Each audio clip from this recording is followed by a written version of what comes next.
Thank you, Greta. Well, hello everyone. Good evening, or good afternoon, or good morning from whichever part of the world you're based in. And yes, happy International Day of Peace and Native Lives Matter. My name is Yuri Smouter. I host a topical history program with a leftist, socially liberal perspective called 1+1, which you can find on YouTube, and we'll put the link in the chat.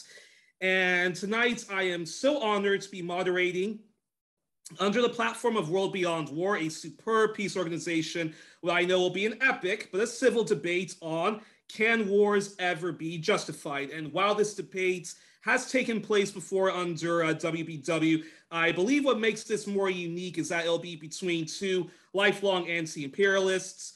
Arguing that wars can never be justified is World Beyond War's executive director, David Swanson, who hosts Talk World Radio that you can find on SoundCloud and Pacifica Radio, and David's YouTube channel, David Swanson, or After Downing Street. And he's the author of several books, such as Killing is Not a Way of Life, Leaving World War II Behind, and When the World Outlawed War, amongst other things.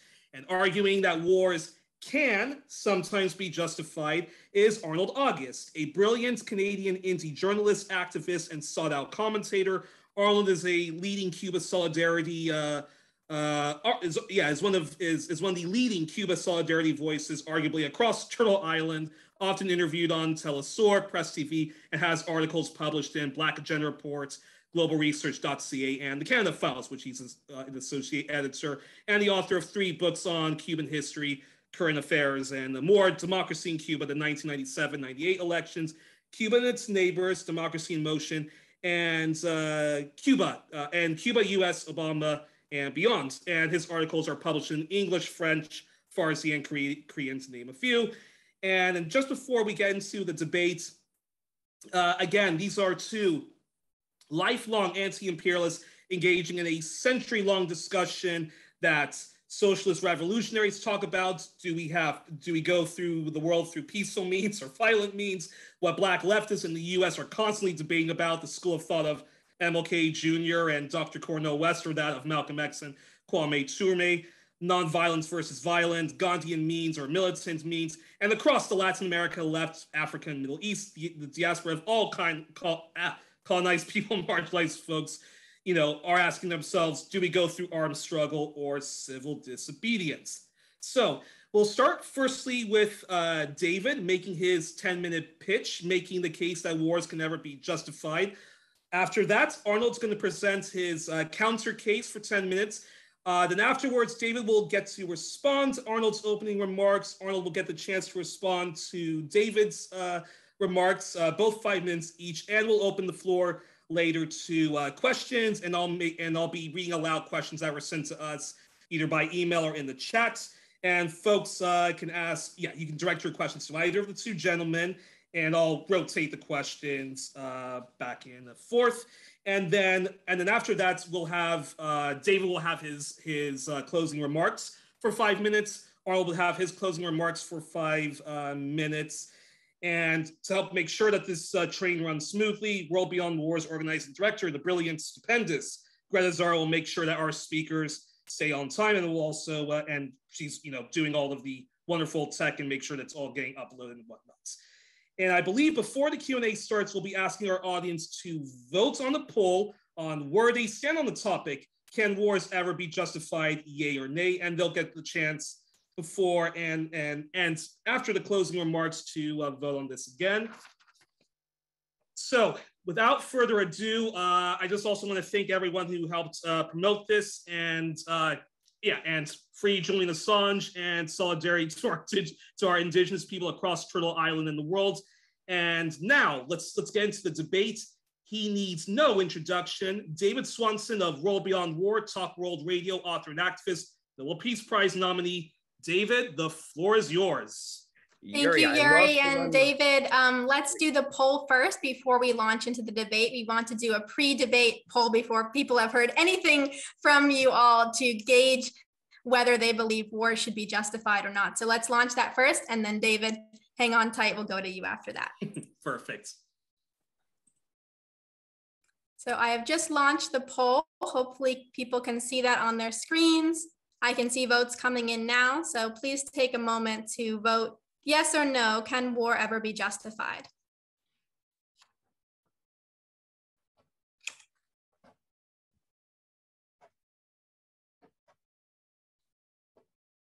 Votes are coming in fast. Thanks, everyone. We'll keep this open a little bit longer.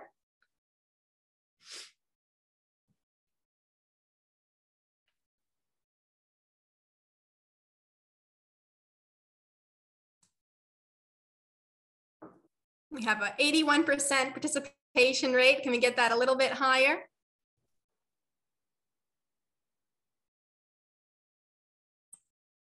Yes, and feel free to also share this event on Facebook, Twitter, and whatnot. And also, during the chat, please keep your debates civil.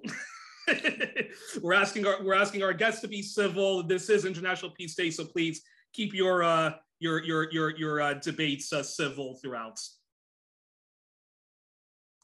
Okay, I'm going to end the poll now, and we will do a post-debate poll, and then we'll share those results at the end. So thanks everyone for voting, and a reminder to all of our speakers to please speak slowly and clearly. Thanks, David.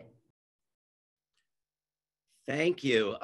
Thank you to Greta. Thank you to the hundreds of you who are here and who are already much better off in your opinions than the average group that we might bring together, judging by the opinion poll there. Thank you to Yuri. Thank you especially to Arnold for being willing to do this debate with me. I look forward very much to hearing your remarks.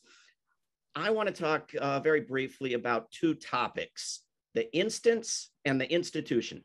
First, the instance, the particular case, the individual war.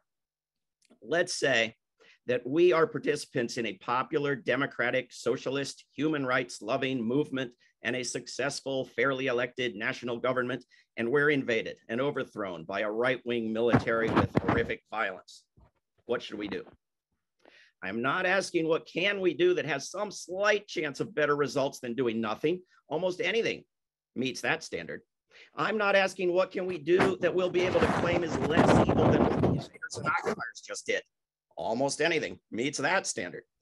I'm not asking what can we do that will be offensive for some distance. Oh, David, sorry to interrupt, but there's feedback coming from when you're changing the pages. Okay, I'm gonna not touch the papers. Greta, 10 seconds on the clock. I'm not asking what can we do that it would be offensive for some distant, safe resident of the very empire that just invaded us to lecture us on the evils of. We're victims. We can't be blamed for anything. We can declare our right to do anything, but anything is too broad a license. It doesn't help us at all in narrowing down our choices to what we should do. When I ask what should we do, I am asking what has the best chance of the best results? What is the most likely to end the occupation in a way that lasts, in a way that discourages future invasions, and in a way that is not highly likely to escalate and worsen the horrific violence? In other words, what is the best thing to do? Not what can I find some excuse for doing, but what is the best thing to do? Not for the purity of our hearts, but for the outcome in the world. What's our most powerful tool available?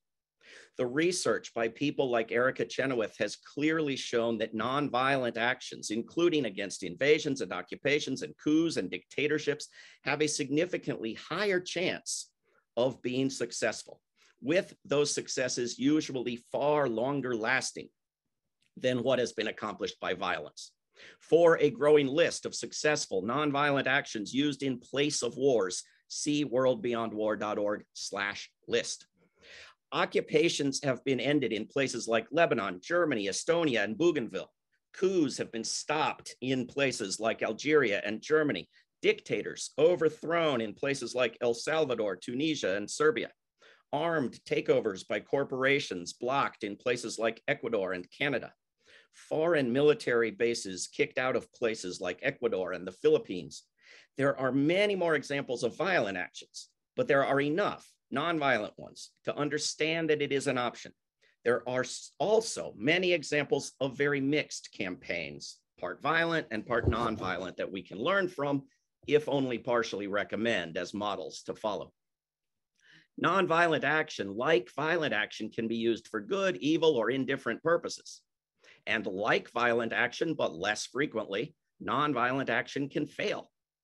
And violent action can succeed. But to use a type of action that is in general less likely to succeed, highly less likely to have a lasting success, very likely to involve greater death and suffering in the process, and which has enormous other tragic side effects, cannot be justified. And even less can preparations for it be justified.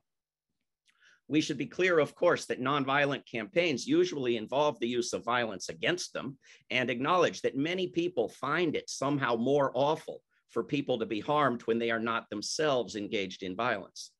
But other people using violence against you does not somehow redefine your campaign as itself violent, and human suffering is human suffering, regardless of whether the sufferer was armed. I want to speak super briefly now about the institution of war, and to name a few of the tragic side effects of using the institution of war. These are all true in different ways and degrees, whether we're talking about a small group in isolated mountains or the US government. When you use war, you create resentment, divisions, and hatred, which create instability, which puts your gains at risk. When you use war, you sanction murder, which therefore sanctions everything else: lying, cheating, stealing, torture. When you use war, you teach violence, and great efforts will be needed to prevent the creation of a more violent society.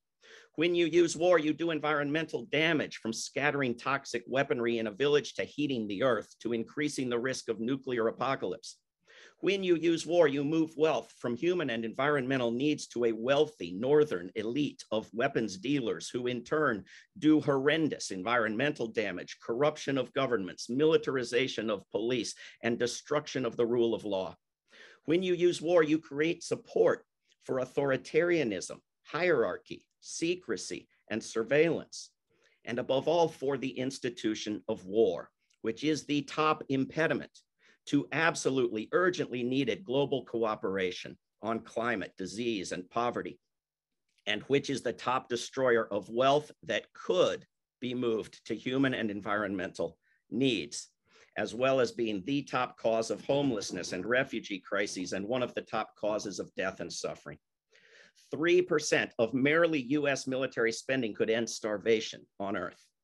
To argue that poor, abused societies should engage in war is not entirely unlike jumping back in time to tell Native Americans they should buy lots of alcohol from the colonists, or Chinese they should buy more opium.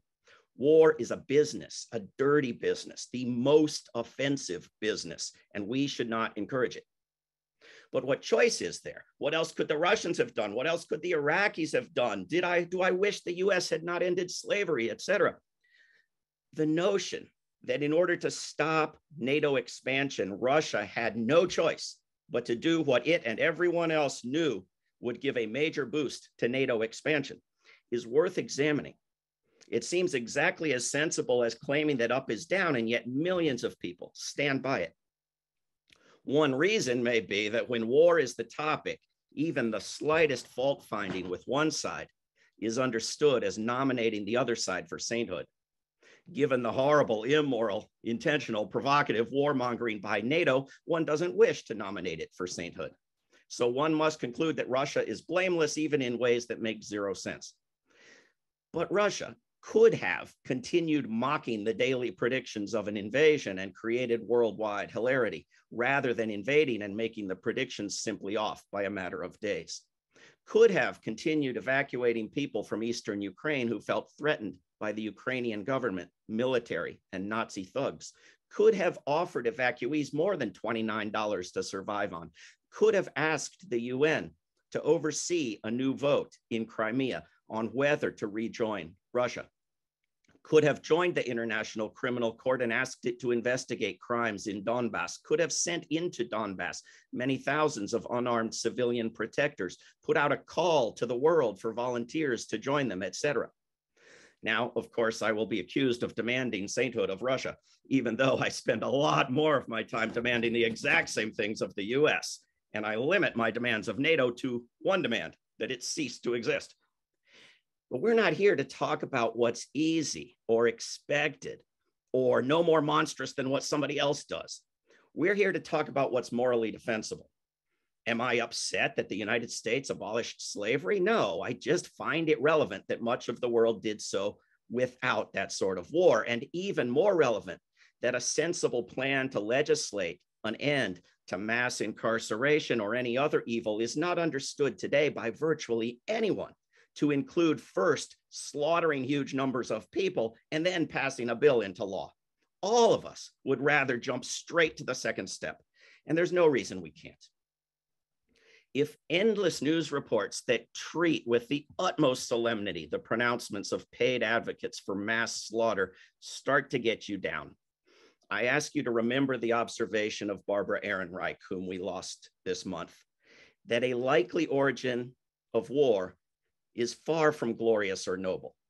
Having hunted big game to extinction and not wanting to abandon their status or weapons, certain humans came up with the brilliant idea of hunting each other. It is an idea whose time has come and gone. Let's show it the door. All righty. Thank you, David. Great speech, and looking forward to your Q&A. And now I want to introduce Arnold August. Let me remind folks briefly. He's from Canada, a Montreal-based author of 3 books on US, Cuba, Latin America. As a journalist, he appears regularly on Telesur and Press TV, commenting on international geopolitical issues, and is a contributing editor for the Canada Files, and his articles are published worldwide in English, French, and Spanish. He is a member of the International Manifesto Group, arguing that some wars can be justified. Arnold, the floor is yours, and unmute yourself, please. Well, thank you very much for the introduction, and thank you, David and Yuri, for putting this together and inviting me. I enjoyed David's introduction, as I did the books that I read that you wrote. So in preparation for today. Now, the US imperialist white supremacist settler state and its NATO allies, such as Canada's own white supremacist settler state, notorious for its genocide against the native peoples in my country, are at war against Russia through its proxy, the Nazi-infested Zelensky regime. However, the war did not begin on February 24, 2022. On the contrary, it was initiated in the last years ago through a US-backed pro-Nazi coup in Ukraine to assure that Ukraine remains in the US sphere. This resulted in ethnic cleansing and the shelling of the Russian-speaking Donbass population, with more than 14,000 people losing their lives and 1.5 million being displaced. Like many other commentators in the US and Canadian alternative press, American lawyer and professor of international human rights, Dan Kovala, after reviewing the history leading up to February 24, 2022, writes, firstly, Ukraine's 2000 ceasefire violations in the Donbass region, we have to consider that, he writes, and secondly, Russian intelligence services indicating that a massive invasion of Donbass was imminent. Dan concludes, I quote, I believe that Russia was put in a position in which it had no choice but to intervene. While the UN Charter prohibits unilateral acts of war, he writes, it also enshrines Article 51 in the Charter that nothing in the present UN Charter shall impair the inherent right of individuals or collective self-defense. This Article 51, according to Dan, should be interpreted to mean not only the right to defend themselves against actual armed attacks, but also against the threat of imminent attacks. He concludes that the Russian special military operation constitutes a classic case of collective self-defense. My view is, based on that, the SMO is justified. Let us consider the other two features of war in addition to military. That is the cultural war and the economic war through sanctions. While the current conflict goes back to 2014, the cultural war, that is in the realm of ideas and ideology, this goes back to the Bolshevik Revolution of 1917, as well as the Chinese Revolution of 1949. The cultural war is presently one of the main features of the current US-NATO war against Russia. The target is communism. The mainstream media in the US-NATO sphere often,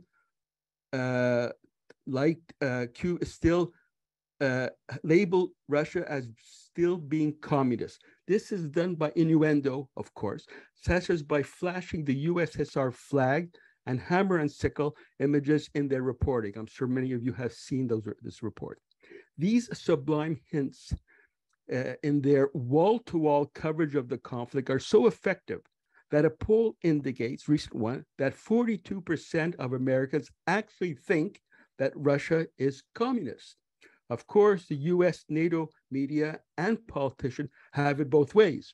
By calling out the oligarchs in Russia, the Russian administration is implying, see how hypocritical these communists are. They even have oligarchs. Now, the US-NATO war against Russia also targets China, but unlike the Russian target, it consists of an open cultural war against communism and the Communist Party of China. The US-NATO military role in Ukraine, its goal is to weaken Russia and thus jeopardize the growing Russia-Chinese alliance as part of NATO's objective to contain the rise of China's influence on the international scene. As mentioned before, the cultural war against communism goes back to the 1917 Bolshevik Revolution. How is that? American political scientist Michael Parenti writes that the US-NATO fear of an alternative to capitalism goes back to the Western countries' invasion of Russia in 1918 after the 1917 revolution. Now, referring to the period prior to World War II, Parenti writes that some Western leaders at that time had hoped to direct German expansionism eastward against the Soviet state. With few exceptions, they were more concerned with the Bolshevik specter than the fascist reality. They grew increasingly uncomfortable about Hitler's emerging power, but they did not look upon fascism with the same fear and loathing as they did communism. This is very important, looking at from 2022 in Ukraine. We now witness US-NATO feeling so comfortable in alliance with Ukrainian Nazis in opposition to communism, even though we know that Russia is not communist, while its ally, China, is communist. Putin, while not defending socialism, of course, his ongoing narrative accompanying the SMO features denazification and opposition to US world hegemony. This objectively goes against the US-NATO talking points just illustrated. Furthermore, Putin has to deal with the influence of the Communist Party of the Russian Federation and millions of Russians who still look favorably to the USSR, both in its domestic experience as well as the historic defeat of fascism. This situation in itself constitutes a reason for people in NATO countries to consider abandoning the fully unjust US-NATO war camp and instead support the Russian position on Ukraine. One other important feature of the culture war today, especially since February 24th, 2022, also consists of equating communism and fascism. The 1939 USSR German non-aggression pact is currently being flouted as proof Marxism and socialism, Nazism and socialism are the same in order to justify the current US-NATO war against Russia. However, what in fact was the history leading up to World War II? Parenti, he nails it. He writes, there were repeated overtures by Moscow to conclude collective security pacts with the Western states in order to contain the Nazi aggression. But they were rebuffed by the West, frustrated by its attempts to form an anti-Nazi alliance and believing correctly, he says, that it was being set up, Russia was being set up, Soviet Union was being set up as a target for Nazi aggression. The USSR signed an 11th hour non-aggression treaty with Hitler in 1939 to divert any immediate attacks by German forces. Thus, by completely distorting history today, we see how the West goes a long way in its perpetual war against communism. Both these features of the current cultural war, that is, firstly, targeting communism, and secondly, equating fascism and communism, they both complement each other, right? Thus, today, the peoples of the world are confronting, in my view, perhaps one of the most vicious cultural wars we have witnessed since 1917, with modern social media and cable news such as the liberal CNN media in the vanguard. In the context of Putin's SMO, is at the forefront in waging a war of ideas against the spurious equation of World War II fascism and the USSR. Taken from this angle, the Russian SMO on Ukraine is justifiable. It is justifiable. If the fascism equals communist narrative, if this narrative is allowed to fester in the collective minds of people, World War III can be launched by US, NATO against Russia and possibly China in the name of anti-fascism. For this reason alone, those pacifists who are still blindly cheering on the US, NATO narrative should consider changing their tune. The military and cultural wars were just dealt with, thus leaving us with the third feature of war, the economic war through sanctions. Suffice it to ask, if this economic war and sanctions are so justified, how come close to 90% of the world population have refused to follow this path?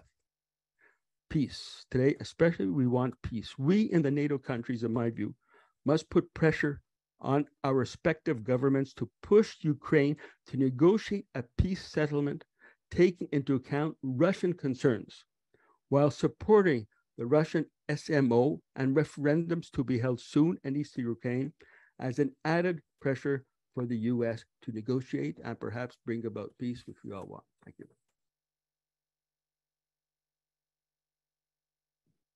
Thank you, Arnold. And sorry about that. We had a spam artist that we had to take care of, so I was a bit distracted and also making sure and also gathering all the questions. Yes, just to interrupt, I have dealt with that issue and I am turning off all videos. So if you see your video being turned off, that's just what I'm doing now because of the issue that we had. So thank you for understanding, everyone. And yeah, and again, thanks, Arnold, for your fantastic speech and looking forward to the Q&A and your closing remarks. And just before we read out questions from the audience, Greta, thanks for all you're doing. And it's not time to do the poll yet, right? That we're going to save that for afterwards, right? Yuri, we have 5 minutes of response from David and then 5 minutes from Arnold.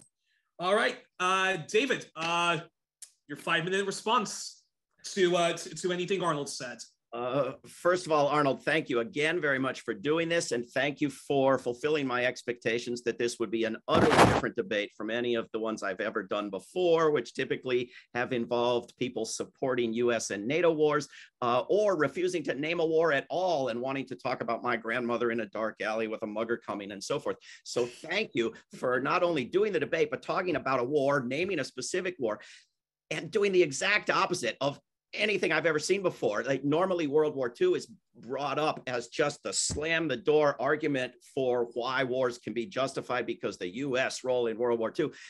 And you turn it around and bring up World War II as the proof that wars can be justified because the US role in World War II was so unjustified.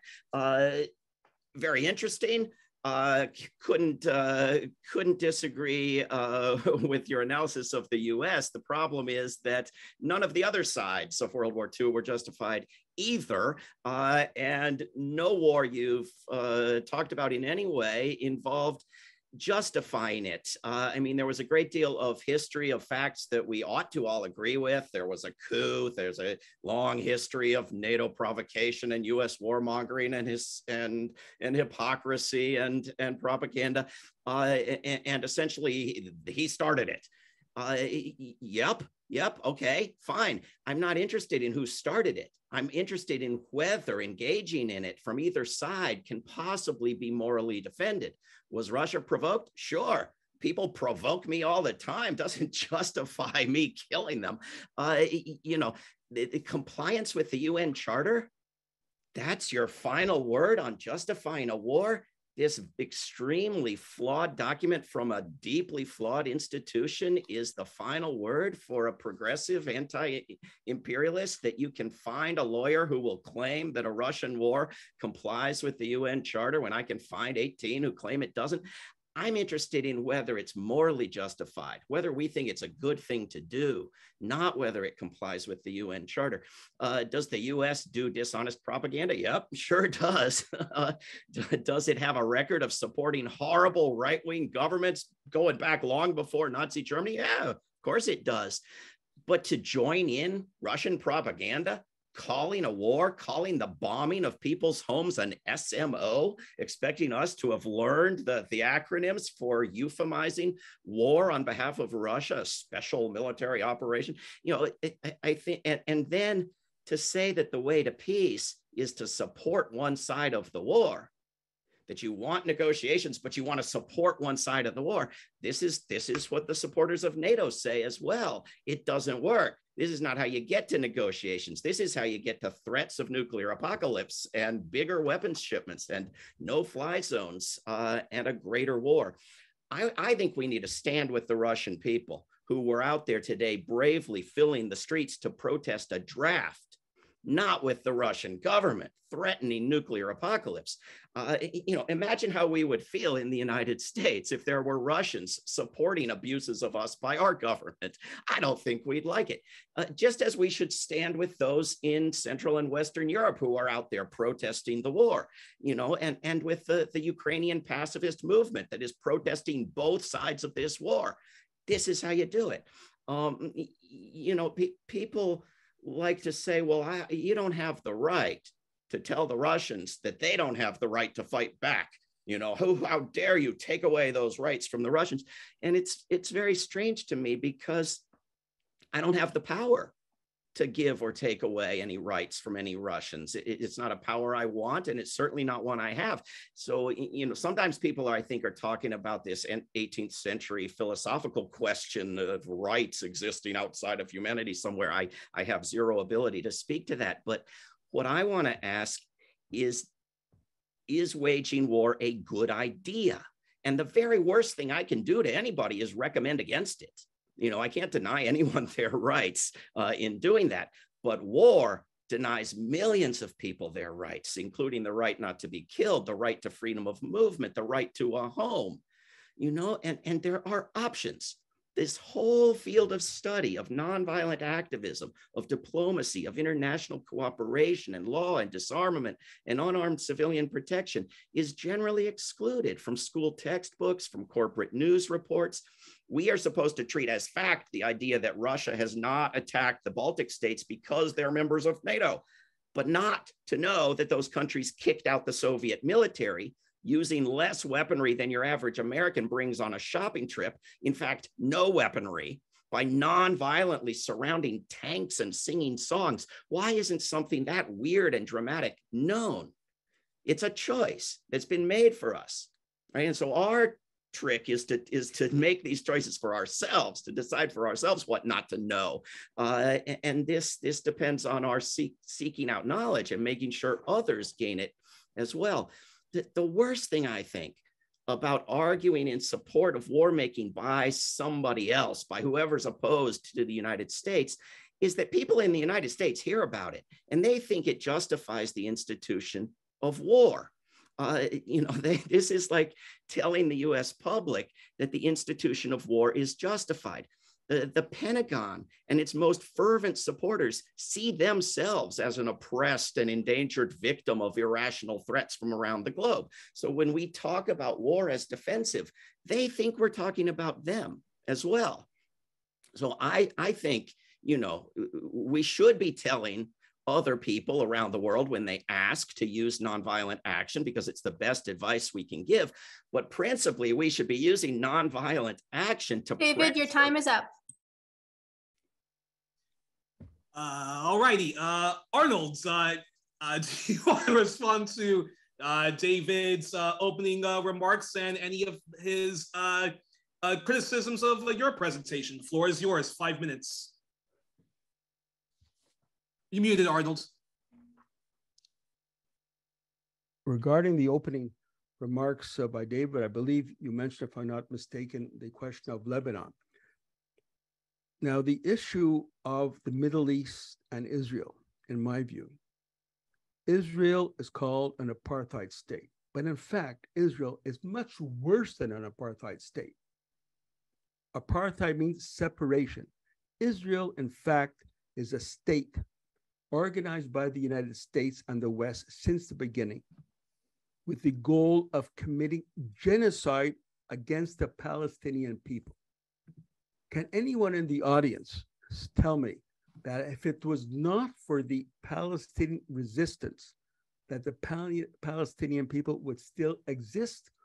In this case, I fully support the Palestinian resistance with the help of the Islamic Republic of Iran, Hezbollah, and other forces in Palestine fighting against the Israeli fascist regime. We talk about your hatred against people. There is no other country in the world, aside perhaps Ukraine now, that whose entire ideology is based on hatred of a people, and that is the Palestinian people. And I think it's important for us to support the resistance of the Palestinian people against United States. And I think, just to go to your David's recent comments, saying that I put a lot of accent on the UN Charter, I just gave only one aspect of my response on the UN Charter, those articles. They are important. But the main feature of my presentation is the following: that the peoples of the world are facing never before seen such an onslaught of disinformation, cultural war, ideological war since 1917, irrespective of the illegalities. Look, for United States to equate fascism and socialism, that is a crime against humanity, because it completely undermines the historic battles led by the peoples of the world, especially the USSR, against fascism. And I mentioned, just as a point of ethics, irrespective of charters and anything else, if the people in the peace movement do not take a stand against this notion that fascism and communism are the same, then we leave the door open for a very important step towards a possible third world war against Russia and China, using the notion that we are fighting against fascism, that is Russia and China. And so, morality is very important. And, there are many examples where peoples have won their liberation through war. It's not that it's preferable. That's the actual reality. And the same thing one can say with regards to Cuba. Or how about another example? Angola, Cuba and Angola. Okay, it is often said, oh, the Cubans interfered in Angola. Of course, the Cubans went to war in Angola, right? They were invited by the Angolans to help them oppose the US-based apartheid regime in South Africa. And someone called Nelson Mandela, after he came out of prison, the first person he went to see or received was Fidel Castro, thanking the Cuban people for helping the people in Angola and South Africa to defeat the apartheid regime and open the path for a new South Africa without apartheid. That was not a peace movement, you know. So I don't think we should condemn Cuba for having sent those troops to Angola. On the contrary, it was a historic act, and there are many other acts similar to that. Alrighty, David, do you actually, Greta, just remind me, does David respond one more time to Arnold, or do we move on to? No, we're going to move on to questions from the audience. So take it away, Yuri. Okay, perfect. Okay, perfect. Well then, all right. Questions from the audience, and I've been trying to gather as many of the questions as possible in the chat. So forgive me if I don't. So forgive me if I didn't catch all of your names. But actually, the first question, which I think is directed to both of our speakers, is from Aidan Jonah of the Canada Files, which is it possible to piece our way out of U.S. imperialism to stop the rapacious efforts of U.S. empire to crush all opposition to its desired unipolar rule, with that effort mainly focused on Russia and China? In essence, I'm asking, how are countries such as Russia and China supposed to defeat U.S. imperialism without using force, because the U.S. certainly won't stop using? And David, respond 5 minutes, and then Arnold, you can respond 5 minutes. Sorry, a correction. It's 2 minutes per speaker for this response 2 minutes. portion. 2 minutes. 2 minutes. So I think a lot of questions in there. Is it possible to put an end to U.S. imperialism? Of course it's possible. It's possible to end anything humans create by uncreating it. That maybe we may get the destruction of the Earth's climate past a tipping point and not be able to bring it back. But the creation of militaries, you can uncreate them. You can dismantle them. You can stick them in museums. Countries have done it. What can be done with nonviolent action to make that happen? Well, I think the top responsibility is not on the people of Russia or China, but on the people of the United States and the people of its NATO allies and other allies in its growing empire around the world, to say no, to use, I want to spend a lot more time organizing nonviolent action in Washington, D.C. than counseling people in Beijing on what they should be doing. They know better than I what they should be doing. But if someone wants to ask my advice, as sometimes people do, of what their country should do or shouldn't do, I'm not going to intentionally give them bad advice, because some of them will like it and others will be offended by giving them good advice. The facts are very clear. Nonviolence works better in almost every circumstance. It's more likely to succeed than violence. So I'm going to recommend to people what has the greatest chance of succeeding. What was absolutely critical in a very mixed effort to end apartheid in South Africa was nonviolent activism. And there are people who in places like Russia and China who are fully on board with that, and that's what they want to hear. And there are other people who don't want to hear that, who want to hear we need violence. But when you have Vladimir Putin threatening nuclear war, and you have Max Boot in the Washington Post saying, don't worry about that, we've got as many nukes as he has. Oh, great. Well, no concerns then. Everything's fine. This is a moment to scale back the violence, not to insist on who has the right and who doesn't have the right to use it. What about the people who have the right to be born and live on this planet, who haven't got that chance yet? Thank you, David. Your time is up. Arnold, do you want to respond to that? And I'm going to slip in another question in there, which is, what exact success has nonviolent action achieved in the West to stop NATO aggression against Russia and the pivot to Asia? Well, everyone's in favor of nonviolent action, but on all key questions in recent history, there are good and bad sides.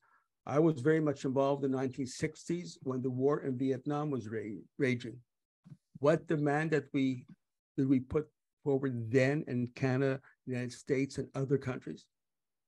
It was not just opposing US imperialism, but by raising the Vietnamese flag and supporting the Vietnamese struggle led by their revolutionary organizations against the United States. That is what defeated the United States and Vietnam. And I'm sorry to say, even if one repeats time over and over again that, you know, nonviolent action in South Africa, such as the issue of opposing apartheid, that was not it. It helped, but it was the main force was the actual Cuban pushing back the Angolan offensive. And what Nelson Mandela said, the Cubans showed that the United States in South Africa is not invincible, that the people in Africa can overcome US interference, including military. I would say that no major change in world history has taken place without the use of force in order to bring about a positive change. There are many other examples. Now, you know, going back to Russia, sure, why not insist that the coming from Canada or the United States, that the Canadian government or the American government force Ukraine. Remember, Ukraine was actually about to have negotiation with Russia when the British Prime Minister went to Ukraine and stopped that negotiations right there. So the problem of negotiations, peaceful negotiations, were there, but they were done away with. They were destroyed by the US-NATO alliance. So why not go back to this very point that this war could have been avoided right from the beginning? If one is an honest, nonviolent person, could have been avoided right from the beginning if the Ukrainian government and its backers had agreed to negotiate with Russia based on the Minsk agreement and other agreements to come to a peaceful solution. But that was refused by the Ukrainian government and the United States. And we are in this position now, like it or not. Thank you, Arnold. Your time is up. Okay. There's been a lot of questions and comments when it comes to Ukraine, and also when it comes to resisting wars of imperialism. So I'm going to try to combine all those questions, which is so to either David or to both David and Arnold. Samantha Heslop was saying that it's impossible to overthrow colonizers and imperialists without violence. It's not that war is wanted. It is that it's necessary to liberate oppressed people. It's to liberate oppressed people. That does not mean that in all wars, and she's basically, saying that, wars, your response to that. So basically, when it comes to, resisting settler colonialism or resisting imperial aggressions like in Libya, Syria, and Iraq, don't those people have the right to resist the Western Gulf aggressors and so forth? David, I'd like your response and then Arnold's response. Well, I've indicated why I think the rights question is nonsense, but the assertion that it's impossible to achieve something with nonviolence is an important point that needs responding to. And when the people of Ecuador or the Philippines get the US imperial bases out of their country using nonviolence, it makes you question that impossibility. Again, if you go to WorldBeyondWar.org/lists, you see the list. We're just beginning to put together, researching all the cases where, in fact, coups and occupations and invasions have been turned back by nonviolence. This notion from Arnold that only violence has ever changed anything in the course of history. I mean, as if the US Civil War gave people civil rights, and it wasn't the civil rights movement that gave people civil rights, as if nonviolence has never done anything. It's just, the problem is not that violence has never done any good. Of course, violence has done good. The problem is that it's less likely to do good. And in this age of nuclear weapons and climate collapse and desperate need to move our resources out of this madness, we can't just look back and find a handful of examples where violence was on the side of some good cause and say, well, let's go ahead and encourage violence. It's not the same question anymore. So not only is it less likely to succeed, but we just cannot spare the resources for the horrible side effects of maintaining this institution of organized mass violence. Arnold, your response. Yeah, so David has gave several examples with regards to, what is supporting the people, for example, in Ukraine who are opposing both sides, or now today the people in Iran and all that. There are many other examples that you probably gave or will give. But behind this notion that we support these type of movements in these countries, these movements, for example, in Iran right now, and Ukraine and other countries, they are actually part of the US plan of regime change. The United States would like nothing better for a regime change in Iran in order to overthrow the Islamic government there. That is far from being a peaceful solution. It is far from being a peaceful orientation.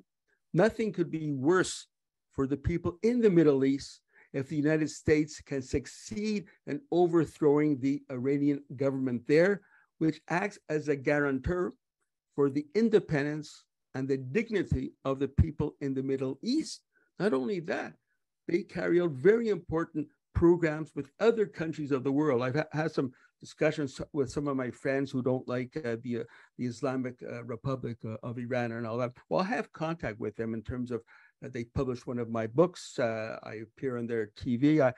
I know them personally, and I tell them without trying to insult them that many of the people in the Islamic Revolution in Iran, they have more anti-imperialist sentiment in their pinky fingers, than all of those who are supporting uprising in Iran against the Iranian government. The same thing goes for Cuba. Oh, support the Cuban workers, the Cuban people. But what is their plan there? They are part of a US machine of regime change to overthrow the Cuban government in order to, and once again, as before the Cuban Revolution, convert Cuba into an ally, into a satellite of the United States. David, this is far from being a pacific answer, a pacific solution to problems of change.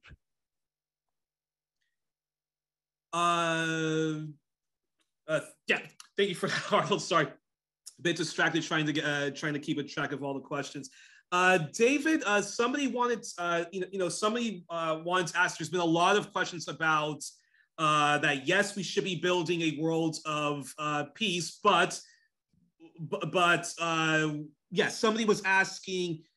Has all of the nonviolent actions which you advocate, they say that has not stopped NATO expansion or even the pivot to Asia. So what other choice then do those nations have? And can you respond to settler colonialism and the fact that,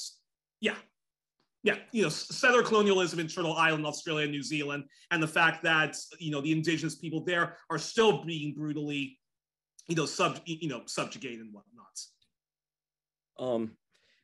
In a world dominated by the belief in violence as being necessary and organized around massive governmental investment in preparations for violence, with virtually no countries having in place programs for unarmed civilian defense, massive numbers of people never having even heard of the idea of organizing nonviolent resistance to invasion and occupation, to blame the failures of this almost untested enterprise for the expansion of NATO, I have to say makes a little less sense than blaming violence, the failures of violence for the expansion of NATO. Nothing has stopped the expansion of NATO. Not, praying to any god, not watching CNN, not using nonviolence, not using violence. The question is what might succeed, in the future at slowing and reversing the expansion and succeeding in the abolition of NATO. Part of it is Arnold's idea of a culture war, to which I say, hell yes, let's have a culture war. Let's have a war on poverty. I've got a picture of Cornel West holding up a sign. If the war on poverty were a real war, they'd be putting money into it. You know, I'm for all kinds of uses of the word war. I'm just against actual war, organized mass murder. This is the problem. And the notion that organized mass murder is going to stop NATO expansion without killing us all. This is the problem. Settler colonialism, I am against it everywhere. You want to talk about Palestine, I recommend a book called The Ethnic Cleansing of Palestine. This was settler European and British settler colonialism. It's war. It's evil, disastrous, indefensible, murderous war making. It's not an answer to anything. And figuring out how to understand it culturally and how to resist it and undo it is the work we all need to be about. We need to support the Palestinians. Yes, of course we need to support the Palestinians. The question is how. The question is, if they ask our advice, what advice do we give?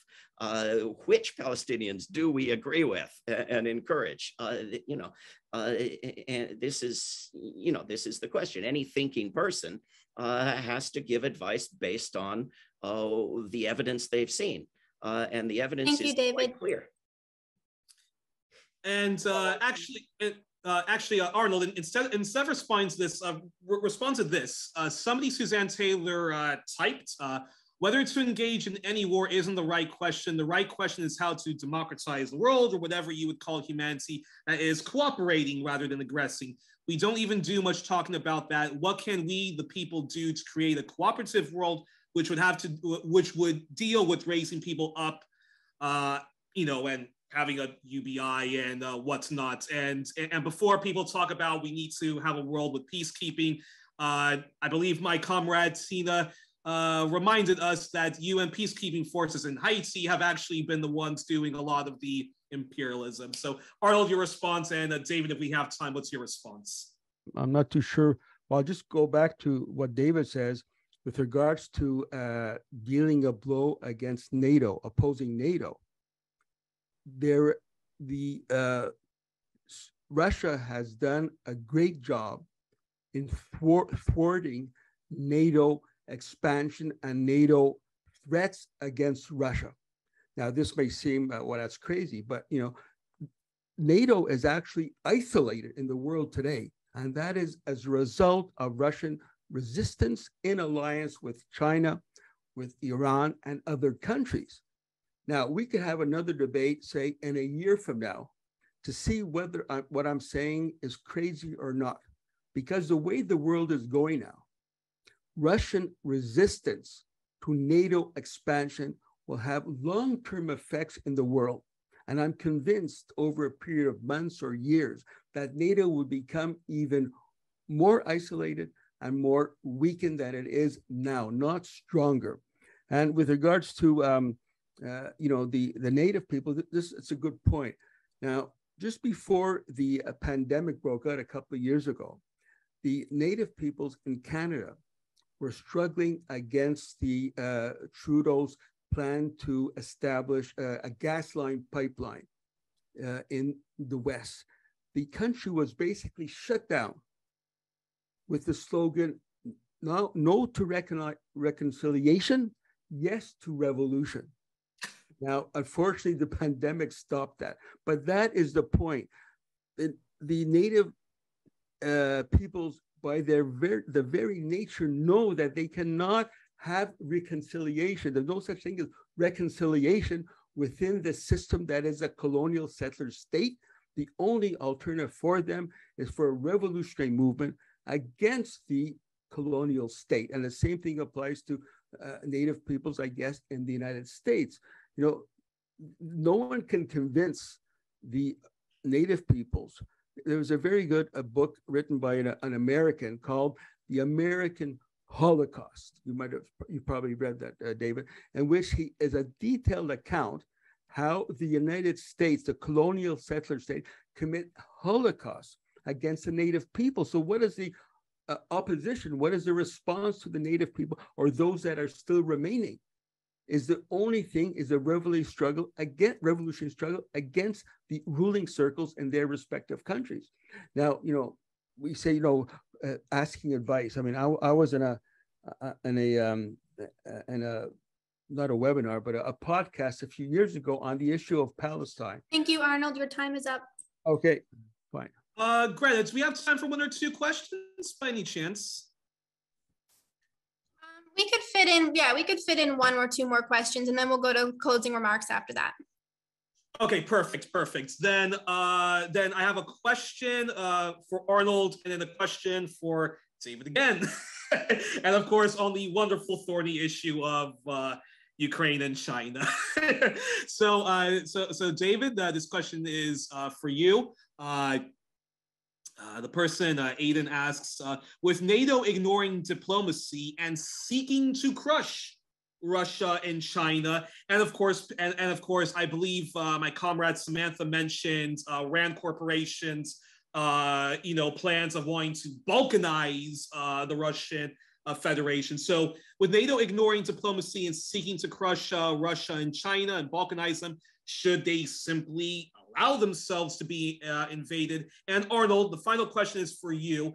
Doesn't Russia's invasion of Ukraine and actions like the Irish Republican Army, Palestinian liberation organizations, and the atrocities they've committed on unarmed civilians or even unarmed, police officers and whatnot, hasn't that been counterproductive and has only played into the hands of the imperialists that we need to be more brutal towards these subjects of ours? So, David, 2 minutes to respond, and then Arnold, 2 minutes to respond. What was the third point? You had Russia, and then you Ireland. Well, hasn't Russia's invasion of Ukraine, even though many people do understand because of NATO expansionism and the coup in Ukraine and so forth, hasn't Russia's invasion of Ukraine only been counterproductive because it's actually empowered NATO war, NATO expansion?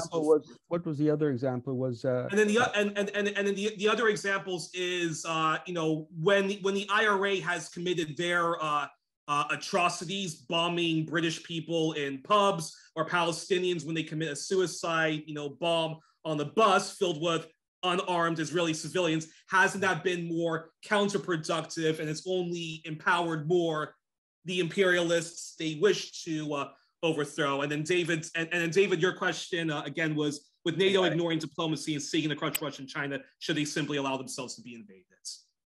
Yeah, so obviously the point of arguing for alternatives to war is to get beyond the, CNN distinction between war or nothing, where you do something means bomb people, and your only other option is do nothing. The point of organized nonviolent action is that it's something you can do. Look, I don't think you can dismiss Russian peace activists in the streets in Russia as just suckers and pawns in the Rand Corporation's plan to overthrow the government of Russia, when the Russian, and then defend the Russian government itself doing exactly what the Rand Corporation wanted it to do to build up NATO. You can't have it both ways here. Everybody thinks they're an opponent of NATO, right? Trump thought he was an opponent of NATO, talking about getting rid of it, but it needs to buy more weapons. Well, when it buys more weapons, you get a bigger NATO.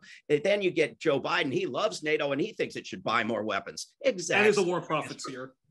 But the gift to NATO, the thing NATO and Trump and Biden could never have done alone in a million years, was Russia playing in to this role perfectly in Ukraine. Russia is the biggest gift. NATO is now huge. It's like adding countries, adding bases, adding weapons, adding all. They've got the president of Ukraine today on the International Day of Peace talking to a weapons show in Texas as a hero, as the leading seller of weapons on the planet.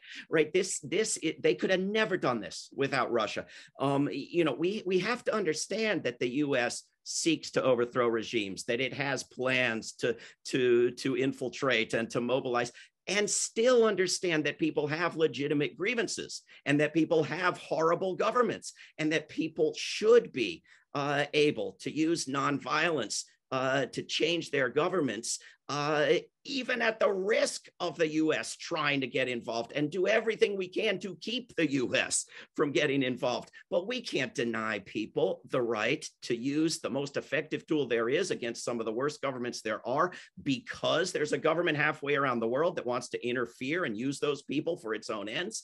We have to be complicated enough to address all of these concerns. And thank by you, the David. way, all righty, Arnold, this is the final question you get to answer. IRA, Palestine, Russia, what's your response? I'm glad that the issue of the movements in countries such as Russia or Iran, or I guess Cuba or whatever, is being raised. I've been studying this for a long time. Let's take an example of Cuba. The July 11 disturbances, riots that took place about a year ago, right? In that action there, in that movement, there were legitimate concerns of the people, okay? Legitimate issues because of the blockade over many decades, the issue of the electricity problem, the pandemic. But the United States, and you cannot underestimate it. I have a detailed article on that, and I would challenge the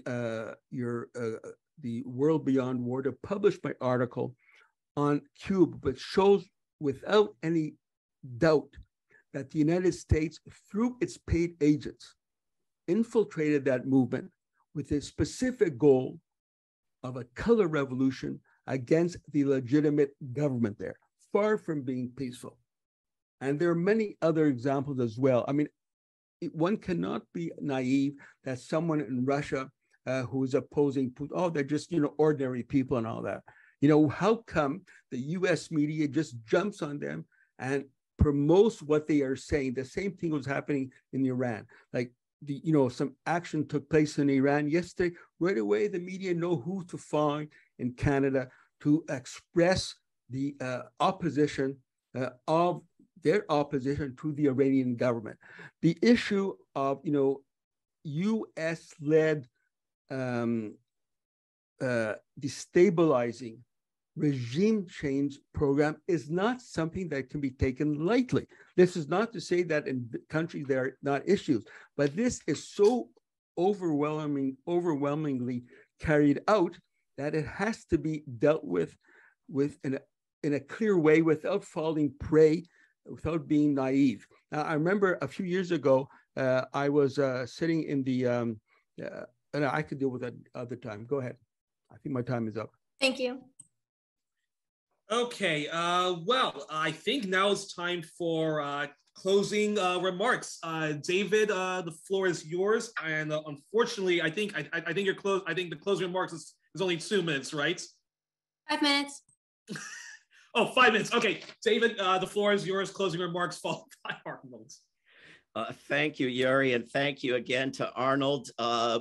Far and away the most substantive, useful debate I've ever done. A debate opponent willing not only to name a war, but to name several and to talk about the specifics. Absolutely excellent. Hasn't changed my opinion, I'm afraid. I get the arguments by email, phone, Zoom, in person, all the time, and have for months now. What possible choice could Russia have had? And what else could Ukraine possibly have done? And I very often get asked, but what possible choice was there, without telling me which question they're asking me. And so I have to guess, at the risk of insulting and offending them, which one they're asking. And I can't make sense of either one, because there are always choices. There are always options. There are options on a huge scale. You look at a country like Lithuania that actually put in place through its government plans to organize mass unarmed civil resistance to Russia, principally, by the way. And you can imagine a world in which governments do this, in which they use nonviolent action, which gains the support through video, through communications. You look at people in Latin America who have resisted corporate takeovers of their land through nonviolent action and skilled videography of their own actions. Russia was in a position of taking the moral high ground, of resisting the abuses of the Ukrainian government with NATO backing it up, and having these bodies like the United Nations on its side.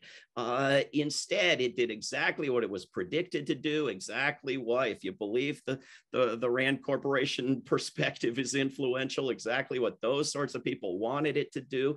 It played into people's hands by engaging in massive violence. And yes, the other side's been horrendous, and the other side has resisted negotiations and settlements. Well, so has Russia. And Russia is now declaring new standards for what it will accept and threatening nuclear war as an alternative.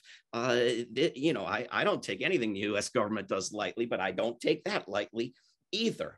I think we can talk about peacekeeping and how horrible peacekeeping is, but let's be clear that armed peacekeeping is not nonviolent action. The United Nations has the second biggest military deployed around the world, often doing more harm than good. The reason that we look at stories like the one from Bougainville of the unarmed peacekeepers going in with guitars in place of guns and ending a war that armed peacekeeping had failed to end over and over again, and creating a lasting peace there in Bougainville, is to suggest that there's a different type of peacekeeping.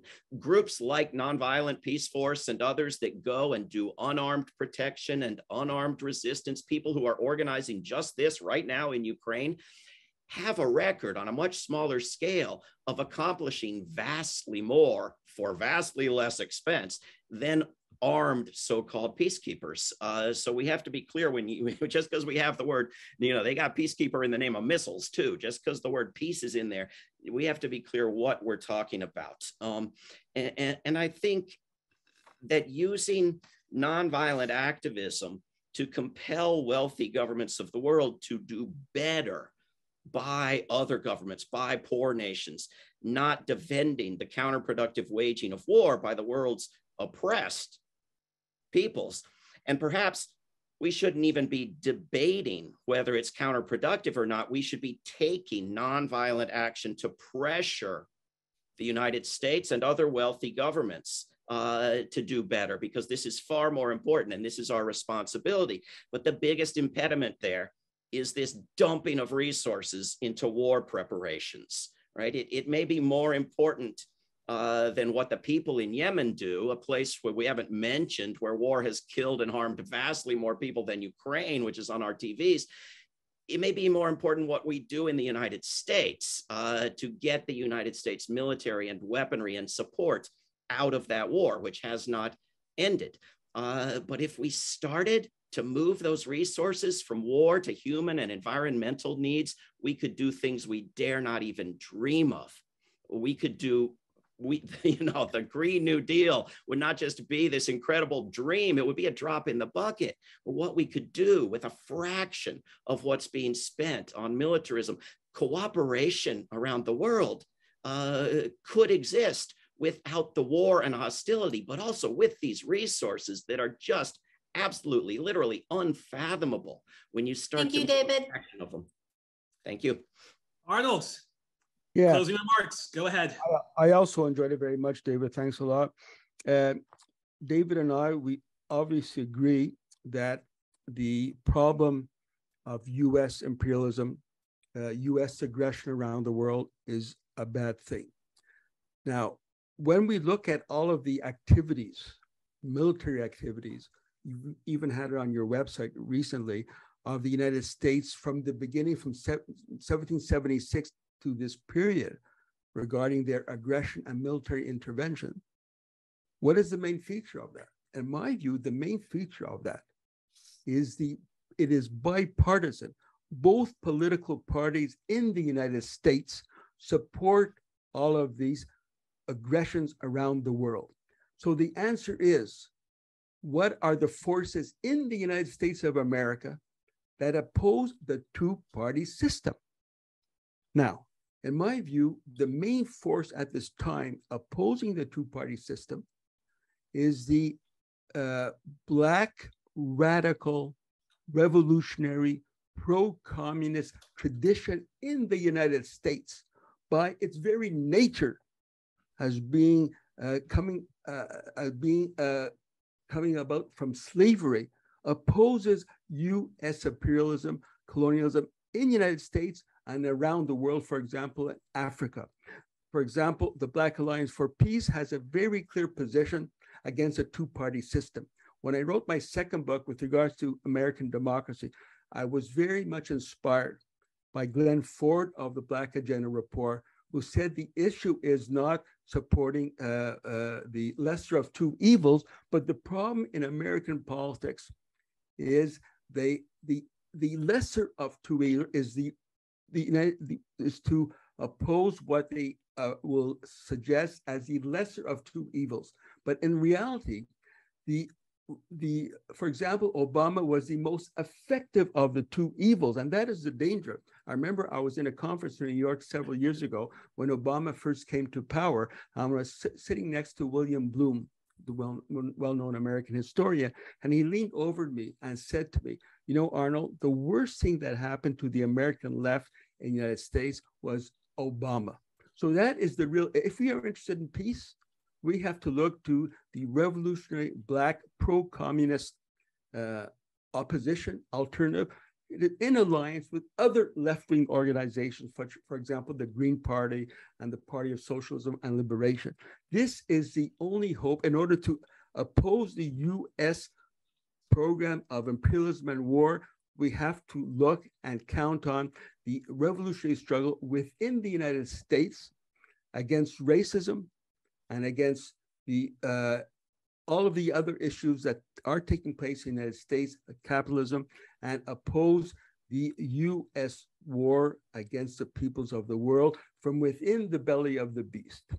That is why I have a lot of respect for the comrades in the Black Alliance for Peace and related organizations as well, all of the left-wing organizations. What is the main thing? They oppose the two-party system. They oppose the issue of the lesser of two evils. They are just the most effective of two evils that keeps the U.S. political system going decade after decade after decade. When people rise up, for example, the Black Lives Matter movement recently on the issue of George, that was a revolutionary movement. But how come it fizzled out? Soon as Biden was presented as a candidate for the Democratic Party. That is the issue in the United States today. And we, from other countries in the world, for Canada, we have to support those forces in the United States that oppose the two-party system and provides for a revolutionary perspective to do away with U.S. imperialism at home and abroad. Thank you both, gentlemen. Sadly, our time is coming to a close. And before I close off, I also just want to repeat what Arnold was saying, was that in the U.S., there really needs the Black Lives Matter movement and all of the people power movements also need to raise up the Indigenous Lives Matter movement, which is criminally overlooked in the U.S. And you can learn a lot from Canada in that respect. Okay, before we close, Greta, what has our wonderful audience, what is their verdict on this topic? How many agree with David? How many with Arnold? And I'm actually more curious, any undecided abstentions? Well, now we're going to launch the post-debate poll. So it will be the same question, can war ever be justified, yes or no? And we will launch that and then take some time to vote, and then we will compare the results pre and post-debate. So here we go. You should see that on your screens. Can war ever be justified, yes or no? I see votes are coming in. But I told you I was the underdog today, right? Yes, you were, Arnold. You know, I agreed with almost all of your closing remarks there, Arnold. I don't think you thought I disagreed, right?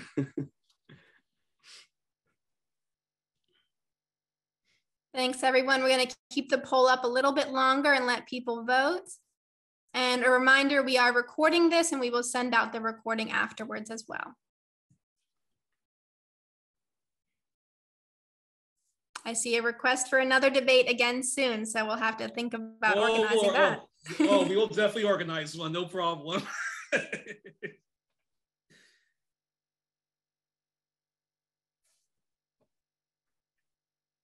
Actually, while all that is going on, I also just want to quickly thank Eve Angler, Margaret Kimberly, Aidan Jonah and the Canada Fellows, International Manifesto Group, World Beyond War, Canada, Montreal, and Ireland, and Joe Emersberger, Black Lions for Peace, and so many other groups that helped promote this event through Twitter and Facebook, Communist Party of Ireland, Global Crisis Management Reports, and yeah, and so many others that I'm forgetting to thank right now. Thank you all so much for helping promote this event. Great, thank you. Okay, I'm going to close out the poll. Let's see, and now I will share the results first from the pre-debate poll, and Yuri, if you'd like, you can read them out, and then we'll share the results from the post-debate poll. Okay, sure. So here are the pre-debate poll results. Would you like to read them? Okay, can war ever be justified? 36% said yes, and 64% said no. So, and now let's see. Let's see where we're at. And now we're at, and now as this event is closing, can war ever be justified? I believe 29% have said yes, and a whopping 71% have said no. Still an underdog then, Arnold. There's some people who didn't vote. There are also some people who didn't stick around to vote twice. Well, I'm curious. Do we have how many people abstained? Yeah, it dropped from 206 to 171. So there were what's 29 and well, yeah, 35 people, I guess, voted in the first one who didn't vote in the last one. But you know, there could have been also people who voted in the last one, but not in the first one. So it looks like looks like the explicit peacemongers still win. Great. Well, thanks everyone for voting, and thanks for joining us and for all of the feedback and ideas for our next debate.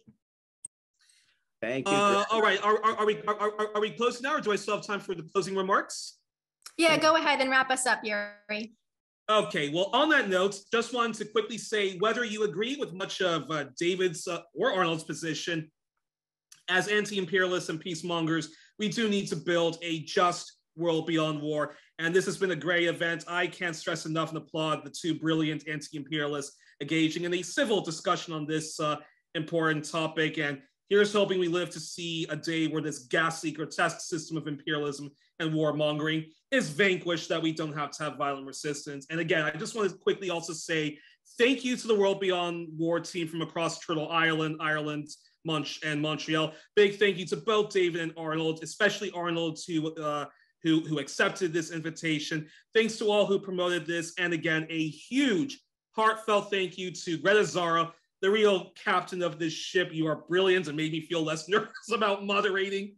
Folks, go to the World Beyond War website, donate generously, buy their clothing, get David and Arnold's books, and free Julian Assange. Power to the people, death to settler colonialism, white supremacy, and imperialism. And that's us. We're done. Great. Peace. Great. Thank you both. Wonderful. Thanks, everyone. And happy International Peace Day. Thanks, Yuri. Thanks, Arnold. Thanks, Greta. Bye-bye. Bye-bye. Take care.